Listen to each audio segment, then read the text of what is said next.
স্বাগত নিউজ 24 চট্টগ্রাম প্রতিদিনের সাথে আছি আমি সারা মেহজাবিন। চুয়েটের ঘটনা জেলা প্রশাসকের আশ্বাসে পরিবহন ধর্মঘট প্রত্যাহার করার একদিনের মাথায় চট্টগ্রাম উত্তর জেলায় ফের অনির্দিষ্টকালের ধর্মঘট চলছে। সকাল থেকে রাঙামাটি খাগড়াছড়ি সহ ২৭ সড়কে বন্ধ রয়েছে গণপরিবহন চলাচল। হঠাৎ পরিবহন ধর্মঘটে দুর্ভোগে পড়েন যাত্রীরা।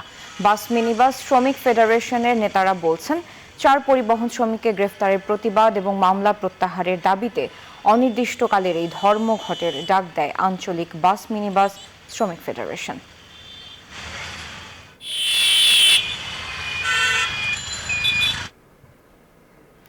সোমালিয়া জলদস্যুদের হাত থেকে মুক্তি পাওয়া এমভি আবদুল্লাহ জাহাজটি দুবাইয়ের মিনা সাকার বন্দর থেকে দেশের উদ্দেশ্যে রওনা হয়েছে। বাংলাদেশ সময় সোমবার মধ্যরাতে ২৩ নাবিক সহ জাহাজটি ৫৬,০০০ টন পাথর নিয়ে দুবাই ছেড়েছে বলে জানায় জাহাজ মালিক কর্তৃপক্ষ। ১২ মে চট্টগ্রাম বন্দরের বহিনোঙরে পৌঁছার কথা রয়েছে। শনিবার স্থানীয় সময় বিকেল ৫:৩০টার দিকে দুবাইয়ের আল হামরিয়া বন্দর থেকে নতুন ট্রিপের পণ্য লোড করতে দুবাইয়ের মিনা সাকার বন্দরে যায় জাহাজটি। মোজাম্বিক থেকে ৫৫,০০০ টন কয়লা নিয়ে দুবাই যাওয়ার পথে গত ১২ মার্চ সোমালিয়ার দস্যুরা ২৩ নাবিক সহ এমভি আবদুল্লাহ জাহাজটি জিম্মি করেছিল।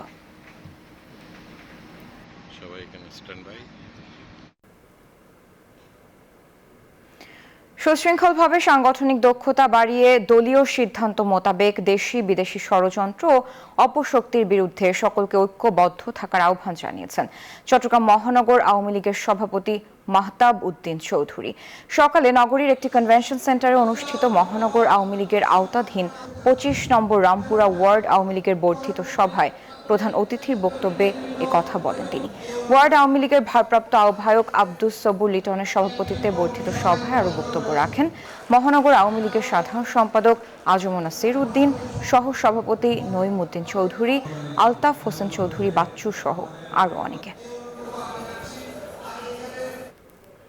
চট্টগ্রাম প্রতিদিন সংবাদে নিচ্ছে একটি বিরতি, সাথেই থাকুন। স্বাগত নিউজ 24 চট্টগ্রাম প্রতিদিনের সংবাদে। দর্শক, চট্টগ্রামের কালুরঘাটের ফেরি থেকে বেইলি ব্রিজে ওঠার সময় টেম্পো চাপায় ফাতেমাতুজ জোহরা নূপুর নামে এক কলেজ শিক্ষার্থীর মৃত্যু হয়েছে।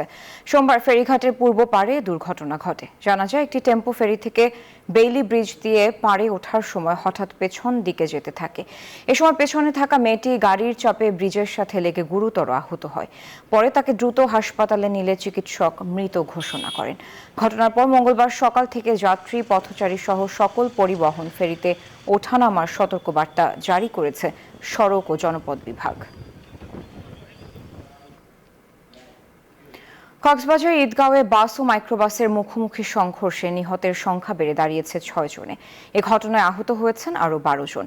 এর আগে গতকাল সকালে কক্সবাজার চট্টগ্রাম মহাসড়কের আদর্শ দাখিল মাদ্রাসার এলাকায় এ দুর্ঘটনা ঘটে।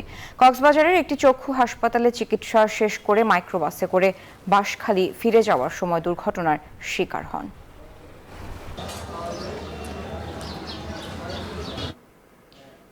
চট্টগ্রাম প্রতিদিন সংবাদে এ পর্যায়ে নিচ্ছে আরেকটি বিরতি, সাথেই থাকুন।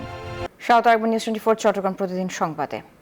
ফেনীতে সড়ক ভবনে এক ঠিকাদার প্রতিনিধিকে মারধর করে টেন্ডার জমাদানে বাধার অভিযোগ উঠেছে সোনাগাজীর যুবলীগ নেতা সেন্টুর বিরুদ্ধে।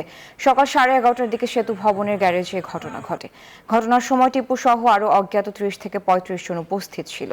এ ঘটনায় ফেনী মডেল থানায় একটি অভিযোগ দায়ের করেছেন আমান ফারহান ট্রেডার্স নামের ঠিকাদারি প্রতিষ্ঠানের প্রতিনিধি মোহাম্মদ আলী আক্কাস। পুলিশ জানায় ঘটনার সত্যতা পেলে প্রয়োজনীয় ব্যবস্থা নেওয়া হবে। এই ছিল নিউজ 24 চট্টগ্রাম প্রতিদিন সংবাদে। এতক্ষণ সাথে থাকার জন্য ধন্যবাদ।